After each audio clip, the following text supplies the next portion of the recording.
The Holy Gospel according to St. John. Glory to you, Lord. Pilate entered the headquarters again, summoned Jesus, and asked him, "Are you the king of the Jews?"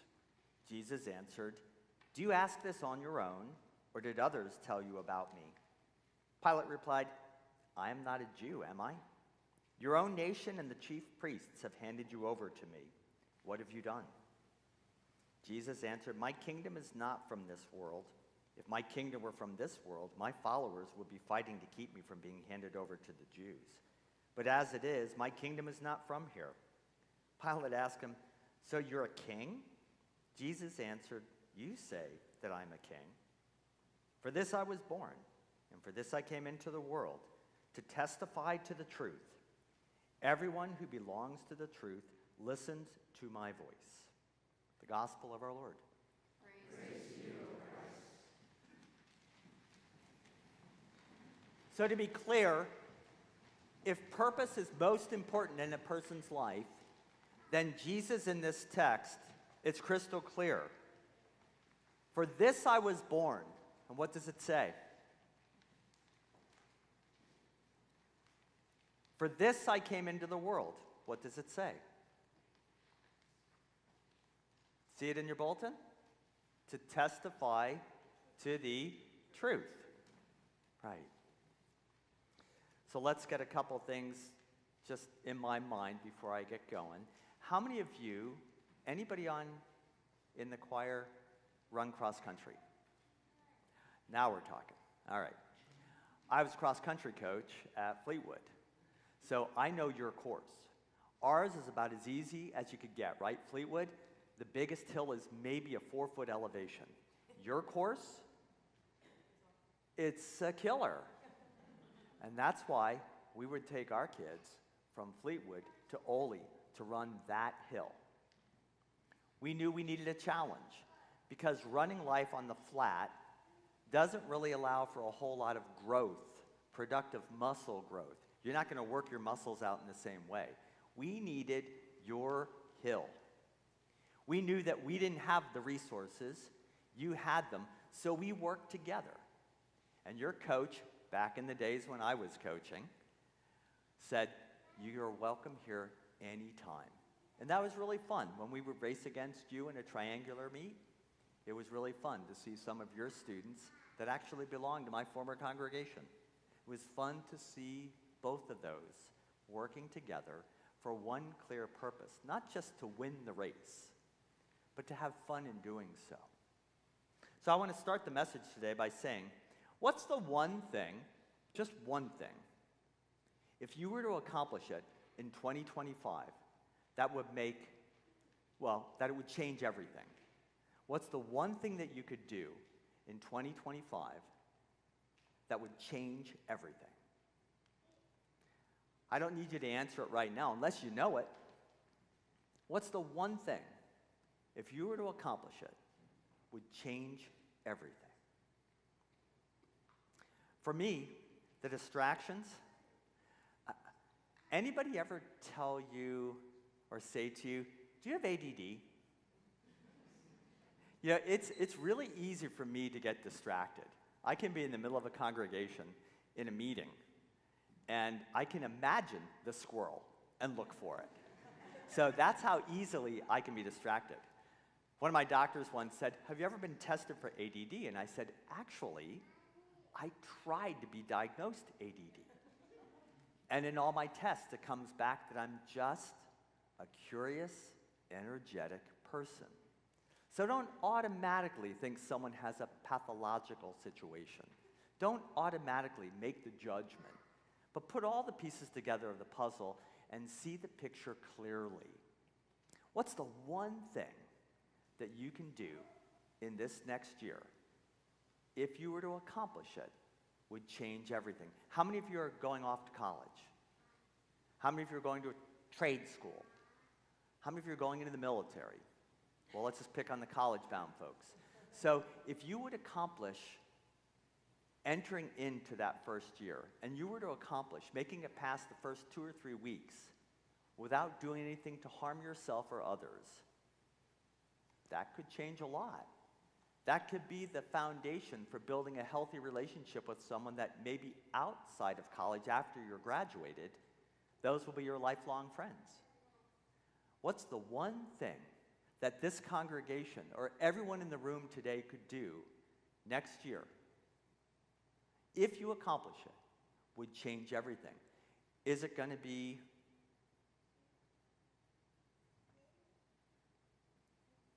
is your one thing going to be a habit that you must break?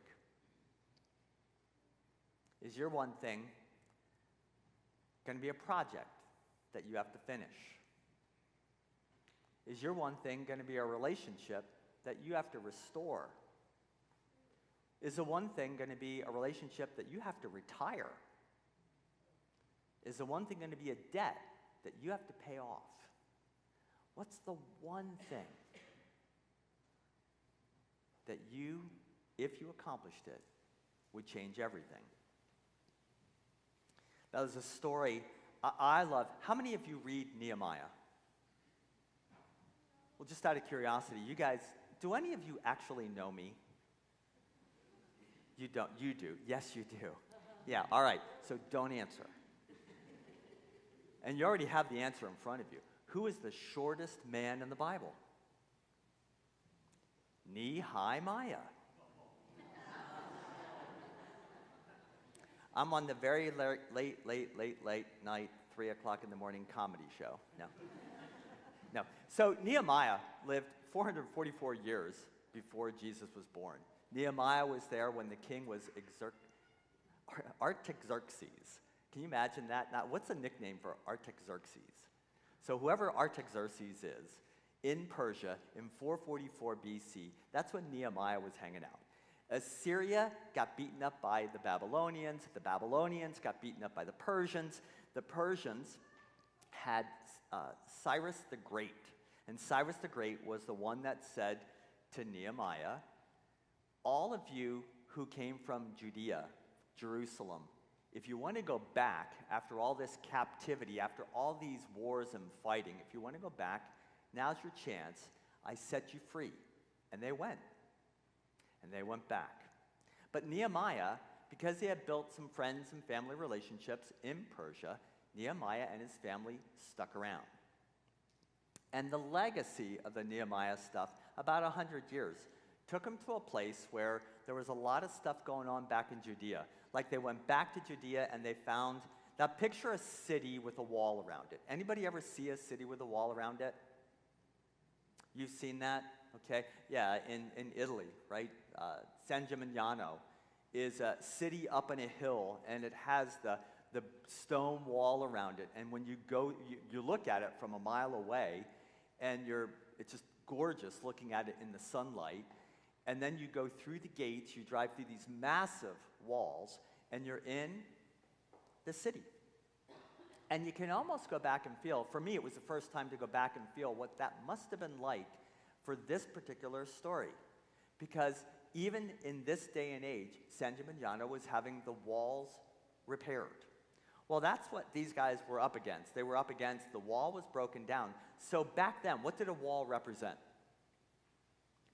Protection. And what was even worse was not only the walls were crumbling down, but the gates were no longer attached. So when you go home today, your parents have a homework assignment. They're going to take the door off your bedroom. They're going to take it off, and you're going to, for next week, you're going to live in a room without a door. What's the first thing you're going to feel, besides grumpy and angry? What are you going to feel?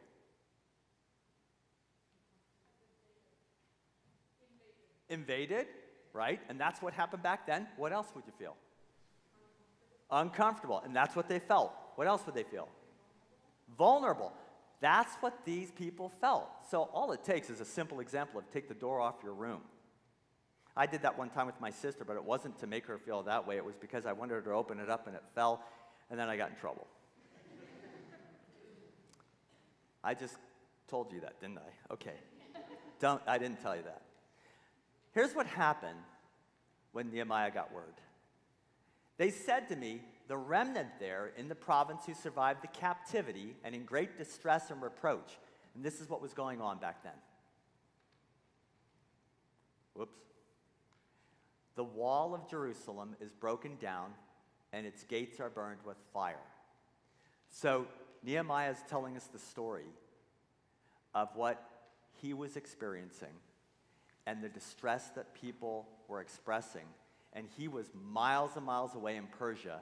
His friends and people that he had known were over in Judea, and this is the story.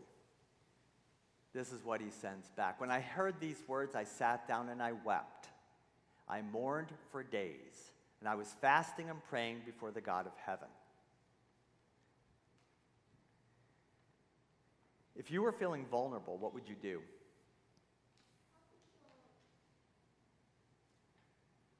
Who would you go to? Who would you go to? Your parents, right? You go to your parents. Yeah, now you're catching on. Okay. You go to your parents. Who else would you go to? Maybe a friend that I trust. Friend that you trust. Who would you cry out to, possibly? God. Yeah, that's a good place to cry out. So we have a story. It's a simple story. And Nehemiah hears about this. And he's heartbroken. And Nehemiah goes to his boss, the king, because he was the cupbearer for the king, and he says, hey, can I take a leave of absence? And not just for a couple weeks, but can I leave for a very long period of time? My people are in distress. People for whom I have deep love are in distress. People I care about are hurting, and I want to go help. And Cyrus says, of course, not only do you get to go and leave my service, but you go with my blessing, and I'm going to appoint you the governor so that you can go and you can lead them and you can help them through this pain and sadness and loss of safety that they're feeling because their capital city is falling apart. The people are humiliated because their city is falling apart. The people are feeling degraded because their city is falling apart. Their sidewalks were bumpy. They were falling to pieces, literally. And Nehemiah went, and he had this vision. He said, to help you, this is what I'm going to recommend. You live in this city, then you're assigned, because you live there, you're assigned that section of the wall. You rebuild that. You live in this city, you live right there, you build that section of the wall. Build it back up. You live in this city, you're right there, just build that section. He was smart, right? He didn't take them too far out of their comfort zone. He put them right in their own backyard, right behind their house, and said, rebuild the wall. And they worked together, and they rebuilt the wall. But it didn't come without obstructions, because there was a guy named Sanballat. And this guy was not so nice. He was a greedy, grubby, disgusting kind of person that did everything he could. And this isn't the first time they were trying to rebuild the wall. Sanballat would get some of his friends together, and they'd send rumors out. They'd gossip. They'd do everything they could to take the people that were trying to do a good work of rebuilding the wall, and Sanballat and his henchmen would just go out there and stop the project. And at the first sign of intimidation, the people stopped. So the wall remained for nearly 100 years, broken down. Nehemiah said no. But here's what happens. This is pretty important. Now, when it was reported to Sanballat and the other folks and the rest of our enemies that Nehemiah had rebuilt the wall and that no breach remained in it except he didn't have a chance to set the doors yet, Sanballat sent a message saying, hey, Nehemiah, let's get together and meet at this place. And then Nehemiah's response was, I knew that they were going to harm me. So he sent a message back. And he said, you know what? I'm not even going to tell you the message yet. I'm going to take an excursus and take the privilege of telling you something else. Nehemiah was just summoned by a person that he knew had power. Nehemiah was just requested to have a meeting with a person that he knew had caused trouble in the past. Nehemiah didn't fall for this. He didn't fall for the immediate over the ultimate goal. He didn't fall for what he wanted now, but he stayed the course, and what he stayed with was what he valued the most, rebuilding that wall. And he didn't go for the optional, he stayed with the essential.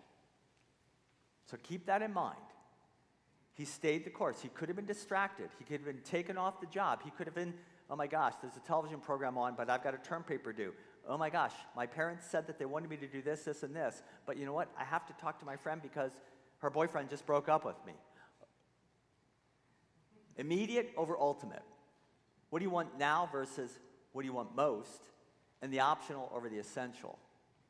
So he sends a message back to Sanballat that says, I'm doing a great work, and I can't come down. I'm up on a ladder. I'm building the wall. Why should the work stop while I leave it and come down to you? Well done, Nehemiah. And they sent messages back 4 times, and I answered every single time the same way. Why would I lower myself for something that's less important? That's not a scheduling problem. That's a priority issue. Nehemiah realized he didn't have to jump at the first opportunity to deal with some rabble-rouser, nitpicking little weasel off in the wilderness, backbiting and doing things to take him off his course and off his mission. They sent messages to me again 4 times.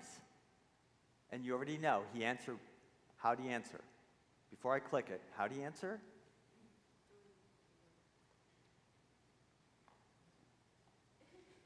Maybe. This is like building the wall. I'm doing a great work, and I can't come down. I can't leave the mission.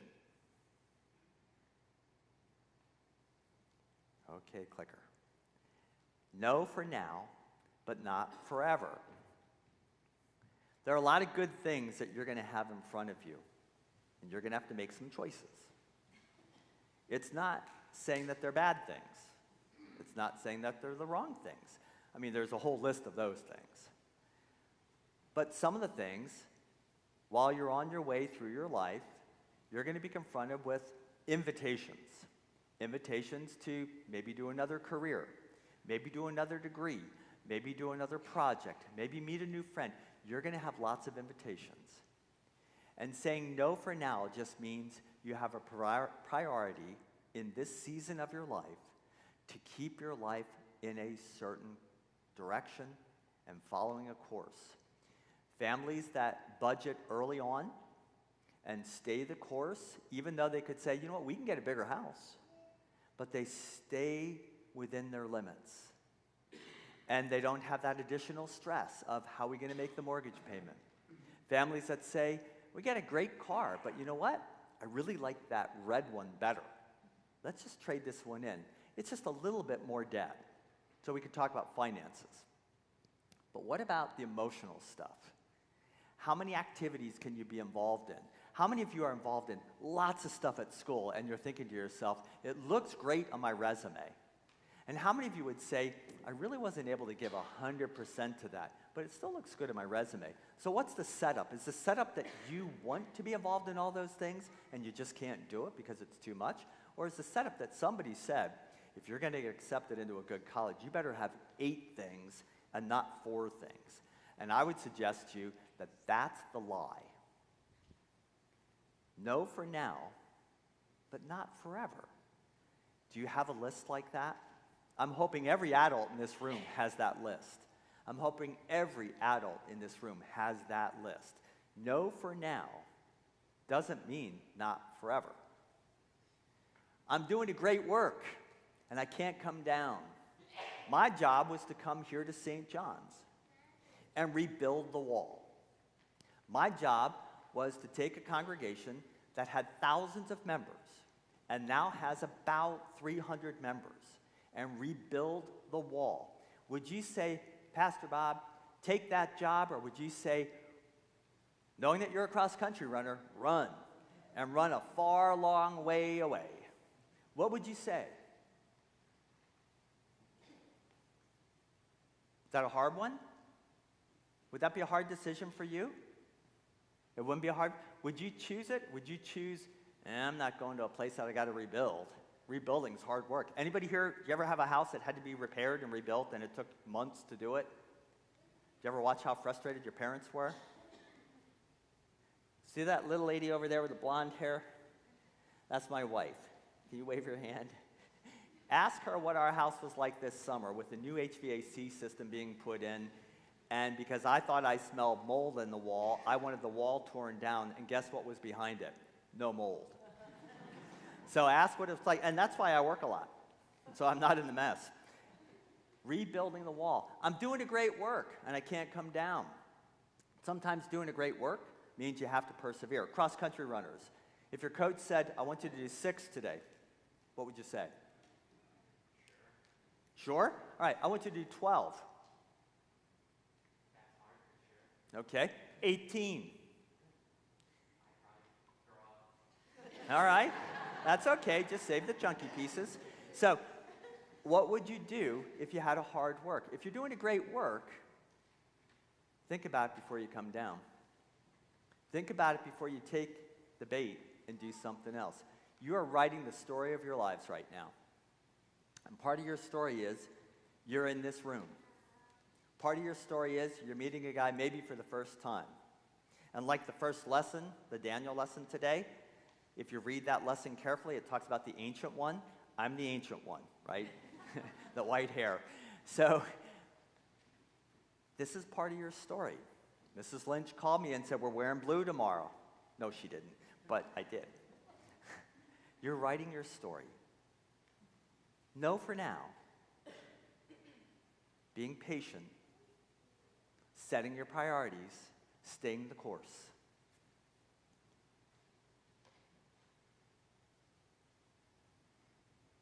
So the wall was completed because Nehemiah's a smart leader and he got everybody involved. He gave him a calendar and he said, on Mondays you're going to do this, and Tuesday you're going to do this, and Wednesday you're going to do this. He gave him a task list and he said, this is how you make the mud, the concrete. This is how you shape the rocks. This is how you build it together. And then he went one step further. He picked his people. He chose everyone to participate in the great work of doing it together. No one could do it alone, let alone in 52 days. So Sanballat and all of his enemies, when they heard that, all the nations around, now seeing this protective wall around the city, lost their confidence. They knew they weren't going to be able to make them feel vulnerable any longer. They knew that they weren't going to be able to frighten them any longer. They knew they weren't going to be able to come in and pick their pockets and take their treasury and use their assets and their endowments and their dollars for their selfish purposes, but rather it had to be used collectively to build the whole city, the community. They recognized this work was accomplished with the help of God. I would encourage you to consider this. For those of you that are faith-based and that you're a part of a church, for those of you that aren't, for those of you that are wondering, is there anything really in this God picture? If there's anything about church that makes sense, I'll tell you what. I'll just tell you as a parish pastor, I love God. Church sometimes drives me up a wall. And I mean by that, it puts me on a ladder and I just feel it's God saying, Bob, get back on the ladder. Rebuild the wall. Rebuild the wall. Do a good work, but know that I'm with you in doing it. What's your wall? What's your wall? Is your wall your career? Is your wall relationships? Is your wall how are you going to relate to mom and dad, to your brothers and sisters, to your siblings, to friends? What's your wall? What are the obstacles that you need to remove to stay on the wall and to keep rebuilding it? What do you need to remove? Who do you need to remove? Who will keep you away from doing your task. And it could be a really great thing that you just have to say, I can't go with you, no for now, but I'll try to go with you next time. No for now doesn't mean not forever. I want you to look at that, and if it's okay with you, would you say in unison? And then I'm going to ask you to sing it. This would be kind of fun. Who's the singer in here? Who's like the leader singer? All of them? Okay. So, what's your name? Were you pointing to Braden? Are you like setting them up? Is he Sam Ballett? Yeah, he's that story. Right. Stay on the wall. Right. So, can you say it together? Ready? 2, 3. Can you sing it? 1, 2, 3. Okay, so it's going to be a while on the wall, right? All right.